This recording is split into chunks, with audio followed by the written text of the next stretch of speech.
Tuwing mainit ang panahon, kagaya ngayon ang ating balat madaling pagpawisan. Ang resulta, ang iba, madali rin tuloy magka-pimples.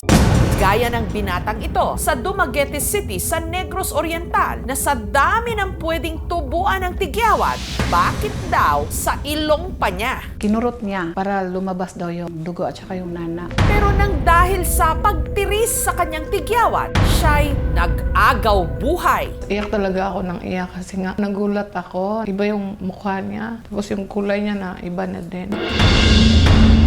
Bago nyo kalikutin o tirisin ang inyong tigyawat, panoorin nyo muna ang ulat na ito.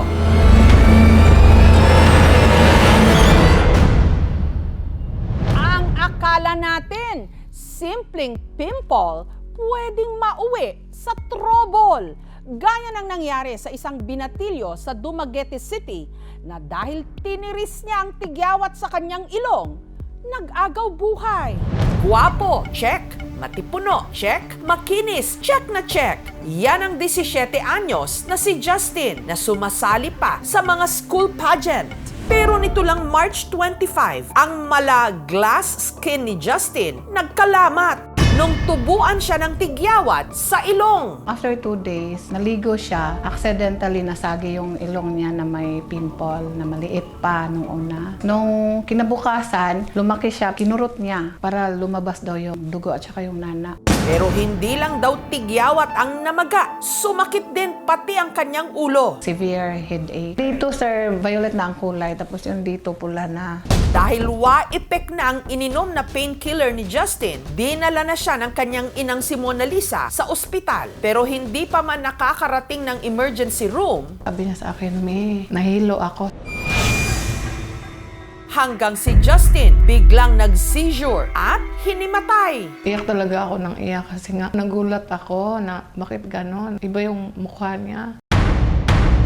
Rare nangyayari to pero posible. At saka pag nangyari, pwede talagang ikamatay nung pasyente. Kasi pag tiniris mo yung tagyawat mo, especially along the danger zone, which is between the eyebrows and then corner of the lips, no? Yung sinasabi nilang triangle of death. When you spread infection through that triangle, it can easily get into the brain. Pwede ka mamatay dun. Yun, hanggang dito na daw yung infection nung nakita nila. Nasa noon na, tapos umabot na dito yung nana.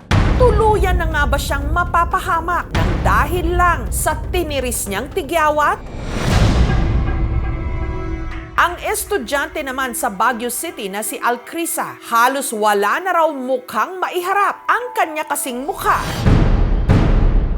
Halos mapuno ng tigyawat. Naka-down sa sarili kasi hindi ako masyado makalabas ng bahay, nahihiya ako, hindi ko mapakita kung ano ako, kung sino ako, ganun sa ibang tao. Pinakamasakit din po yung parang wala na daw pong space sa face ko. Puro tagyawat na lang, parang tagyawat na may face.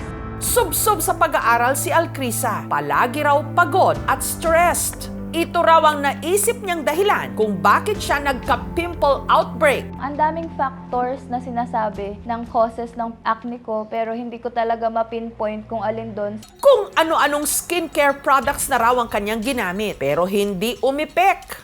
Doon ako na punta doon sa derma ko. So doon ako nag-start na mag-oral medication. Si Alcrisa naging disiplinado na raw sa pag-alaga ng kanyang kutis. Kaya naman makalipas ang 6 na buwan,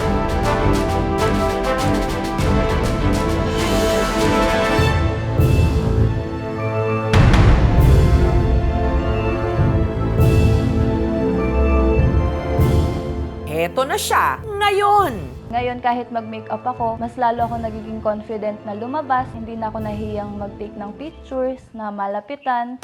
Sumasali na rin daw siya sa mga beauty pageant sa kanilang probinsya. At minsan, nag-first runner-up pa siya. Before, sobrang hiyang-hiya po ako sa makeup artist kapag magpapa-makeup po ako. Iniisip ko, ang kapal siguro ng foundation na ilalagay nila sa akin na kahit gano'ng kakapal, hindi pa rin matatakpan. Samantala, balik tayo kay Justin na dahil lang sa tiniris niyang tigyawat sa ilong, ang kanyang buhay nalagay sa balag ng alanganin.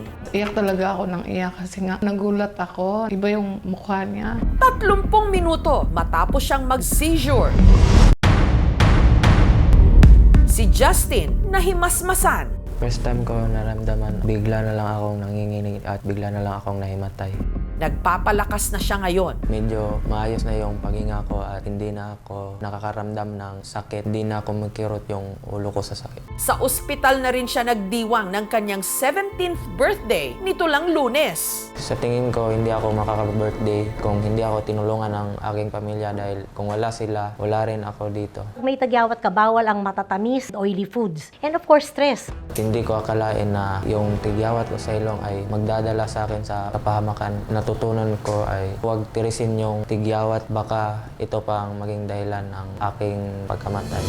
May tamang paraan ng pagtanggal ng tigyawat. Hanggat maaari, ipaubaya ito sa mga doktor. Huwag ito basta-bastang kalikutin dahil kapag ang tigyawat na impeksyon, pwede mong ikapahamak. Thank you for watching mga kapuso. Kung nagustuhan niyo po ang videong ito, subscribe na sa GMA Public Affairs YouTube channel. And don't forget to hit the bell button for our latest updates.